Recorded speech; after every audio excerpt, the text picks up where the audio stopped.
नमस्कार, news foundation देख रहे हैं आप। मैं हूं आपके साथ धीरज सिंह। बंगाल, असम समेत 5 राज्यों में चुनाव होना है। इसी को लेकर किसान आंदोलन भी अब एक्टिव हो गया। किसान नेता का दावा है कि वह बंगाल, असम समेत 5 राज्य जाएंगे और बीजेपी के खिलाफ प्रचार करेंगे। क्या इसका कुछ बंगाल और असम में जो चुनाव हो उसका कुछ विपरीत असर पड़ेगा भाजपा के लिए? हमारे साथ बात करने के लिए भाजपा सांसद अजय निषाद जी हैं। सर, किसान नेता भी अब बंगाल में प्रचार करने गए हैं, लेकिन आप लोग के विरोध में। देखिए, उससे कोई फर्क नहीं पड़ेगा। देश में बहुत ऐसे लोग हैं जो भारत को एक मजबूत राष्ट्र बनते हुए, एक विकसित राष्ट्र बनते हुए नहीं देखना चाहते हैं। वो भारत में रह के भारत विरोधी काम करते हैं। उसमें से ये लोग हैं, गए हैं, जाएं वहाँ पर। लेकिन इस बार बंगाल की जनता इस बार मन बना चुकी है और वहाँ पर बीजेपी की सरकार बनेगी। उसका कारण क्या है कि देखिए, जो भी नरेंद्र भाई मोदी कर रहे हैं, आप उसका आंकड़ा देखेंगे। जैसे मान लीजिए, अभी विपक्ष के लोग आरोप लगा रहे हैं कि जितने भी सरकारी उपक्रम हैं उसको नरेंद्र भाई मोदी बेच रहे हैं।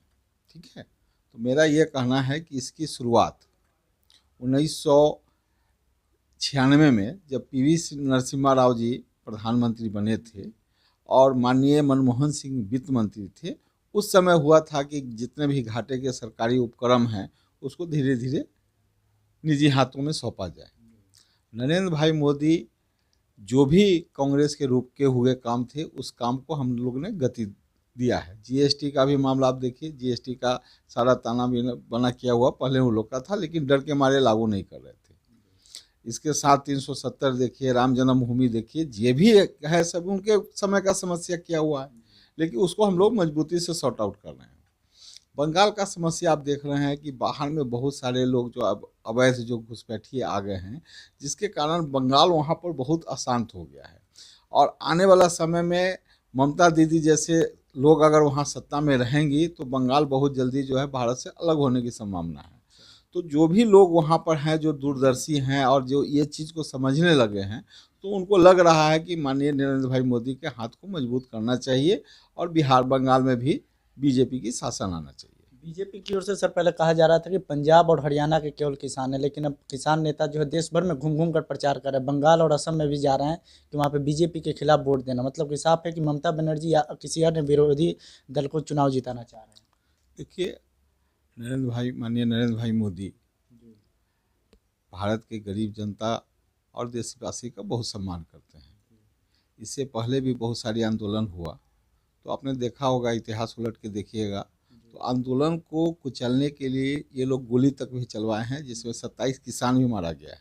मैं इन पार्टी का नाम नहीं लूँगा, लेकिन हम लोग शुरू से लगातार कहते आए हैं। हमारे केंद्रीय मंत्री, माननीय कृषि मंत्री और बहुत सारे लोग, सब लोग कहते आए हैं कि हम वार्ता करने के लिए तैयार हैं, और कई चरण में वार्ता हुई भी है।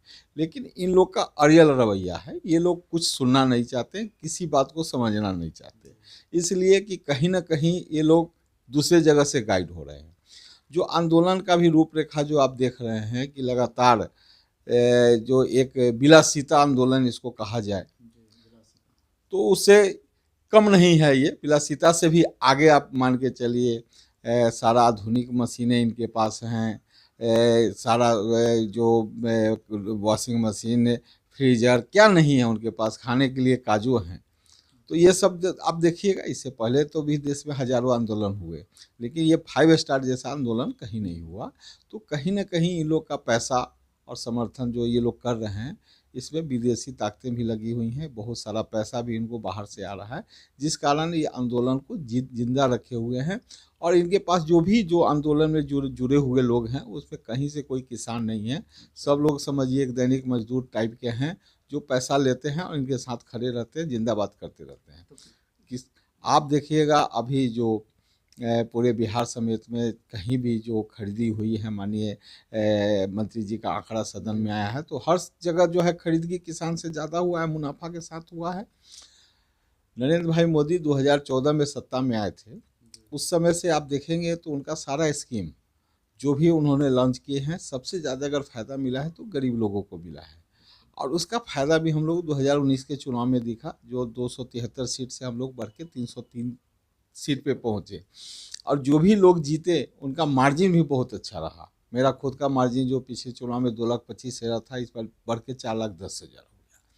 तो कहीं से भी माननीय नरेंद्र भाई मोदी देश के गरीब हों, किसान हो, उसका कोई नुकसान नहीं होने देंगे। तो किसी भी तरह का कोई प्रचार का नुकसान नहीं होगा किसान नेताओं का? अरे हम लोग 100% सत्ता में आ रहे हैं, कहीं से कोई दिक्कत नहीं है। ये लोग बेचैन हो गए हैं, इस कारण बाहर से लोग बुला रहे हैं, उससे कोई फर्क होने वाला नहीं है। देश की जनता नकार चुकी है। ये जो जितने भी किसान आंदोलन के जो नेता, जो स्वयंभू नेता बने हुए हैं, उनको कोई अब आने वाला समय में उनको कोई पहचानेगा भी नहीं। सर, बिहार से तेजस्वी यादव और झारखंड से हेमंत सोरेन की जो सरकार है वो बंगाल में टीएमसी को समर्थन दे रहा है। क्या आपको लगता है कि इससे कुछ बंगाल में असर पड़ेगा बीजेपी के लिए? शिवसेना भी तो समर्थन की है, उससे कोई फर्क नहीं पड़ेगा। देखिए हम लोग का, देखिए इससे पहले भी तो सरकार बहुत सारे लोग समर्थन दिए हैं, हर जगह गठबंधन।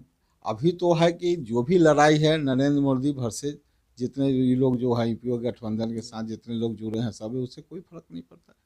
तो क्या आपको लगता है कि उसका कोई भी असर नहीं पड़ेगा, क्योंकि बिहार झारखंड के अधिक मात्रा में लोग बंगाल में रहते हैं? देखिए सबसे बड़ा चीज़ है कि पूरे देश में लोग माननीय नरेंद्र भाई मोदी को पसंद कर रहे हैं, उनके काम करने की शैली को जान रहे हैं कि काम जो भी करते हैं ईमानदारी से करते हैं। लगभग 7 साल सत्ता में होने जा रहा है। 7 साल के कार्यकाल में आप देखेंगे माननीय नरेंद्र मोदी भाई मोदी हों, चाहे उनके कैबिनेट के मंत्री हों, यहाँ तक सांसद हों, किसी पे कोई भ्रष्टाचार का रोक नहीं लगा है। और जो काम जो हम लोग कर रहे हैं वो गति के साथ कर रहे हैं, कोई काम हम लोग लंबित नहीं कर रहे हैं।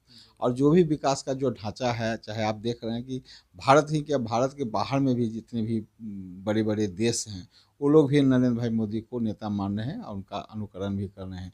कोविड में भी आप देखेंगे कि जितना देश में लगभग 92 देश में हम लोग वैक्सीन सप्लाई किए हैं, और अपना भी जो यहाँ पर जो वैक्सीन का जो काम चल रहा है वो सब सुचारू रूप से कर रहा है, कहीं भी कोई दिक्कत नहीं है। आखिरी सवाल है सर, कल जेडीयू और रालोसपा के बीच विलय हो गया, तो क्या आपको लगता है इससे कुछ एनडीए के लिए फायदा होगा, नीतीश कुमार मजबूत होंगे? देखिए उपेंद्र कुशवाहा जी अपने समाज के, कुशवाहा समाज के सम्मानित नेता हैं, एनडीए सरकार में मंत्री भी रहे हैं, कद्दावर नेता हैं। तो कहीं ना कहीं अगर वो एनडीए में वापस आए हैं तो एनडीए मजबूत होगा।